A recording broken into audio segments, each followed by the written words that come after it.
నేటి వరకు ముఖ్యమంత్రి రేవంత్ రెడ్డి నుంచి మొదలు పెడితే రాష్ట్రంలో ఉండే ప్రతి కాంగ్రెసు నాయకుడు ఒక ఎజెండా ప్రకారం గోబెల్స్ వారసుల్లాగా ఒకటే ప్రచారం, ఒకటే సొల్లు పురాణం. 15 నెలలుగా అరిగిపోయిన గ్రామ్ఫోన్ రికార్డ్ లాగా. ఏంటిది? ఒక ఆయన దివాలా తీసిన తెలంగాణ అంటాడు, ఇంకో ఆయన నాశనం అయిపోయిన తెలంగాణ అంటాడు. ముఖ్యమంత్రి అయితే ఇంతకంటే దివాలా కోరు ముఖ్యమంత్రి బహుశా భారతదేశంలో ఎవరు ఉండరు. నా రాష్ట్రం అనారోగ్యం పాలైపోయింది, నా రాష్ట్రానికి క్యాన్సర్ వచ్చింది, ఒక క్యాన్సర్ రోగిలా ఉన్నది అని దివాలా కోరు మాటలు మాట్లాడిన భావదారిద్రపు ముఖ్యమంత్రి బహుశా భారతదేశ చరిత్రలో ఎవరు లేరు, రేవంత్ రెడ్డి గారు తప్ప. కానీ ఇవాళ అదే రేవంత్ రెడ్డి గారి మూతి మీద తన్నినట్టు, అదే రేవంత్ రెడ్డి గారి చెంప చెల్లుమనేటట్టు, అదే రేవంత్ రెడ్డి సొల్లు పురాణం అంతా తప్పు అంటూ ఆయన సొంత క్యాబినెట్లోని సహచరుడు, ఈ రాష్ట్ర ఉప ముఖ్యమంత్రి బట్టి విక్రమార్క గారు, రాష్ట్ర ఆర్థిక శాఖ మంత్రి గారు ఫిబ్రవరి 17 నాడు ఒక సమగ్ర సవివరమైన నివేదికను వారు విడుదల చేసినారు. ఇది మా కవిత్వం కాదు, బీఆర్ఎస్ పార్టీ యొక్క సొంత నివేదిక కాదు, రాష్ట్ర ప్రభుత్వం సాధికారంగా విడుదల చేసిన నివేదిక. Telangana state statistical abstract atlas అని కూడా అంటారు. దాన్ని ఫిబ్రవరి 17 నాడు మరి కేసీఆర్ గారి జన్మదిన కానుక అనుకున్నారేమో కానీ వారు విడుదల చేసి ఇందులో ముఖ్యమంత్రి మూతి మీద తన్నేటట్టు కొన్ని వాస్తవాలు చెప్పినారు. ఇన్ని రోజులు ముఖ్యమంత్రి మాట్లాడిన చిల్లర మాటలు, బజారు భాష, ముఖ్యమంత్రి చెప్పిన పచ్చి అబద్ధాలు, ఇవన్నిటినీ కూడా తిప్పికొడుతూ సమగ్రమైన సవివరమైన నివేదికను విడుదల చేసి వాస్తవాలు అంగీకరించినందుకు నేను ఈ ప్రెస్ మీట్ ద్వారా గౌరవ ఉప ముఖ్యమంత్రి బట్టి విక్రమార్క గారికి ధన్యవాదాలు తెలియజేస్తా ఉన్నా. ముఖ్యమంత్రి గారు కూడా నిన్న రంకెలు వేసినారు. ఎక్కడ పోతే అక్కడ రంకెలు వేయడం, అచ్చోసిన ఆంబోతులాగా నోరేసుకొని వాగడం ఆయనకు అలవాటు. ఆయన ముఖ్యమంత్రి అయినాక కూడా ఆయన పద్ధతి మారతలేదు.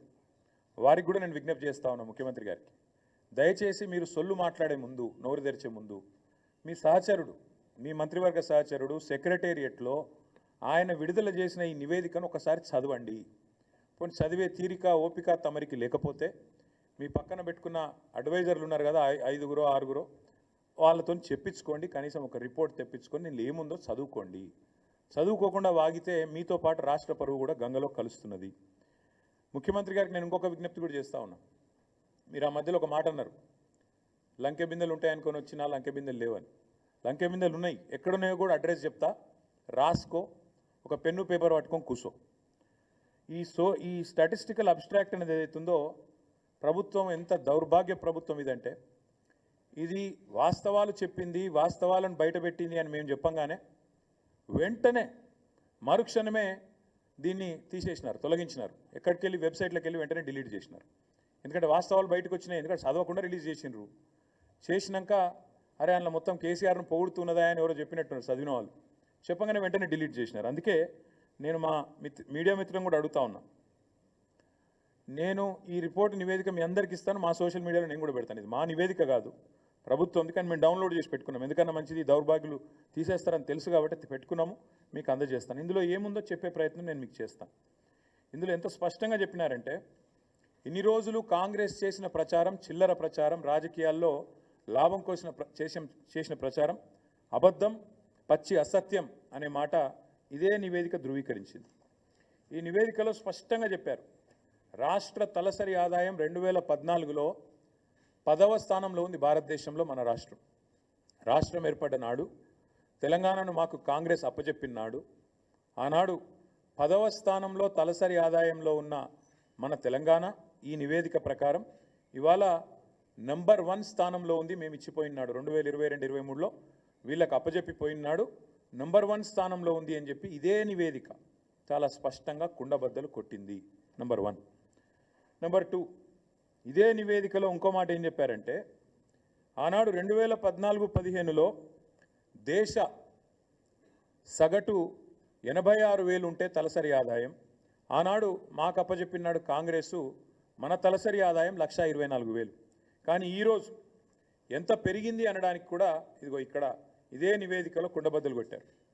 భారతదేశం మొత్తం సగటు తీసుకుంటే 84,000 నుంచి 1,86,000 నుంచి 1,84,000 పెరిగితే మనది దాదాపు 2 రెట్లు భారతదేశ సగటుతో పోలిస్తే 2 రెట్లు 3,56,000 ఉంది అని చెప్పి ఈ నివేదిక కుండబద్దలు కొట్టింది. అంటే రాష్ట్ర సంపద ఎట్లా పెరిగింది, కేసీఆర్ నాయకత్వంలో దశాబ్ద కాలంగా తెలంగాణ ఎట్లా పురోగమించింది, ఎట్లా దేశానికి ఆదర్శంగా మారింది అనేది ఇదే మాట. తెలంగాణ దివాలా తీసింది అని దివాలా కోరు మాటలు మాట్లాడిన సన్నాసుల నోర్లు మూపించే విధంగా ఈ నివేదిక వాస్తవాలను బయటపెట్టింది. ఇది మరొకటి. ఇదే తెలంగాణ స్టాటిస్టికల్ అబ్స్ట్రాక్ట్లో చాలా స్పష్టంగా రాష్ట్ర సంపద ఎట్లా పెరిగింది చెబుతూ తలసరి ఆదాయం మాత్రమే కాదు, జీడిపిలో భారతదేశానికి కాంట్రిబ్యూటర్గా అంటే దేశాన్ని సాదుతున్న రాష్ట్రాల్లో, దేశానికి బువ్వబెడుతున్న రాష్ట్రాల్లో తెలంగాణ ఎట్లా ఒక పురోగమనశీల రాష్ట్రంగా, ప్రగతిశీల రాష్ట్రంగా, ఒక మంచిగా దేశాన్ని ముందుకు నడుపుతూ మంచి ఆలోచనలతో కులం మతం పేరుతో పిచ్చి పంచాయతీలు పెట్టుకోకుండా అందరికీ మేలు చేస్తూ ఎట్లా సంపద సృష్టించింది కూడా ఇదే నివేదిక ఆవిష్కరించింది. 2013-14లో ఆనాడు భారతదేశంలో 4% జీడిపికి తెలంగాణ నుంచి దోహదపడుతుంటే ఇక్కడి రాష్ట్ర ఆర్థిక వ్యవస్థ కేసీఆర్ గారు పదవి విరమణ చేసే నాటికి అది పెరిగి 5.1% అయ్యింది అనే మాట కూడా ఇదే నివేదిక స్పష్టంగా చెప్పింది. అంటే జీడిపిలో భారతదేశంలో మొత్తం 100% ఉంటుంది. జీడిపి అంటే 100. ఆ 100లో 5.1% మన తెలంగాణ నుంచి వస్తుంది. కానీ ఇక్కడ ఇంపార్టెంట్ పాయింట్ ఏంటంటే